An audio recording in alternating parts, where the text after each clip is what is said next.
ہمارے حضرت بہت استقامت والے تھے، لیکن پھر بھی فرماتے تھے کہ یہ اللہ کا فضل ہے کہ اللہ نے ہم پہ 5 نمازیں فرض کر دی، آپشنل نہیں رکھا۔ آپشنل ہوتی نا، اختیاری ہوتی تو شاید کوئی بھی نماز نہ ہوتی ہم سے، سوچتے ہی رہتے کہ چلو 5 نمازیں پڑھنا ثواب ہے تو پرسوں سے پڑھیں گے۔ اللہ نے ایسی فرض کی ہے کہ زمین آسمان ادھر سے ادھر ہو جائے، سفر میں ہو، حضر میں ہو، بیماری میں ہو، خوشی میں ہو، غم میں ہو، یہ نہیں چھوڑنی، ٹھیک ہے نا؟ تو مجبور ہیں بھائی۔ اللہ نے کہا کہ میں کوئی عذر مانوں گا ہی نہیں، سفر ہو کچھ بھی ہو پڑھنی ہے۔ ہم پہ ڈال دی جاتی کہ ٹینشن میں ہو تو چھوڑ دو، خوشی میں ہو تو پڑھ لو۔ تو ہم تو یہی سوچتے رہتے ہیں بھائی ابھی تھکاوٹ ہے، آج رات دیر سے سویا ہوں تو فجر میں اٹھ گئے تو نیند پوری نہیں ہوگی، تو ایسا کریں گے 11 بجے پڑھ لیں گے، یہی سوچتے رہتے۔ اللہ میاں نے کہا کہ رات دیر سے سو، جلدی سو، یہ تمہاری ٹینشن نہیں ہے، یہ تمہاری ٹینشن ہے، یہ میرا مسئلہ نہیں ہے۔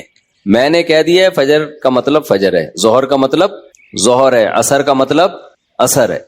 ابھی ہم امریکہ گئے نا تو جہاز جاتے ہوئے سورج کی سمت میں جا رہا ہوتا ہے، تو ایک نماز بھی نہیں آئی راستے میں۔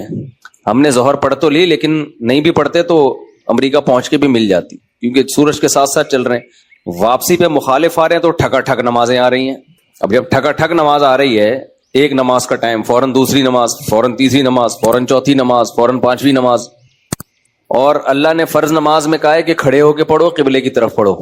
یہ ممکن نہیں ہے تو پھر مجبوراً بیٹھ کے پڑھو، لیکن فرض نماز پھر بعد میں لوٹانی چاہیے، کیونکہ فرض نماز اصل میں قیام بھی فرض ہے اور قبلہ رو ہونا بھی فرض ہے۔ تو اب ہمارے ساتھ دوست تھے، انہوں نے کہا کیسے؟ میں نے کہا مجبوراً بھائی پڑھنی پڑے گی، اللہ کا حکم ہے، نماز آپ سفر میں نہیں چھوڑ سکتے۔ اللہ نے 4 کی 2 کی ہی اسی لیے کہ میں نے 4 کی 2 کر دی ہیں، چھوٹی کر دی ہے، اس لیے کہ چھوڑنا نہیں ہے، آدھی کر لو۔ چھوڑنے کا آپشن ہوتا تو اللہ پھر کہہ دیتا ٹینشن میں ہو تو چھوڑ دینا، نہیں تو پھر پوری پڑھ لینا، یہ کہتا نا اللہ تعالیٰ۔ اب جب نماز کا ٹائم آیا، ہم نے کہا بھائی نماز پڑھنی ہے، تو وہ نماز میں جہاز میں جگہ کہاں دیتے ہیں؟ خیر ہم نے ریکویسٹ کی تو جگہ آگے، انہوں نے کہا آگے جا کے پڑھ لو۔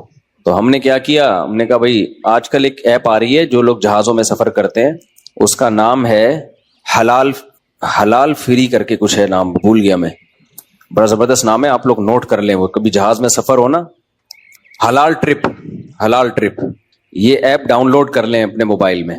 اور اگر ڈاؤن لوڈ نہیں ہو رہی تو ڈائریکٹ گوگل پہ بھی سرچ کی جا سکتی ہے، حلال ٹرپ گوگل پہ لکھیں تو وہ ایک ویب سائٹ آ جائے گی، وہ کھولیں، وہ آپ سے مانگے گا جہاز کے ٹائمنگ کیا ہے، کدھر سے کدھر جا رہا ہے، کیا تاریخ ہے، آپ اس میں ڈالیں گے، ٹھک کر کے وہ بتا دے گا کہ آپ کی جو گھڑی میں اس وقت ٹائم ہو رہا ہے اس کے مطابق فجر کتنے بجے، ظہر کتنے بجے، عصر کتنے بجے، مغرب کتنے بجے، عشاء کتنے بجے، اور اتنے بجے قبلہ کہاں ہوگا، اتنے بجے قبلہ جہاز میں کس سمت میں ہوگا۔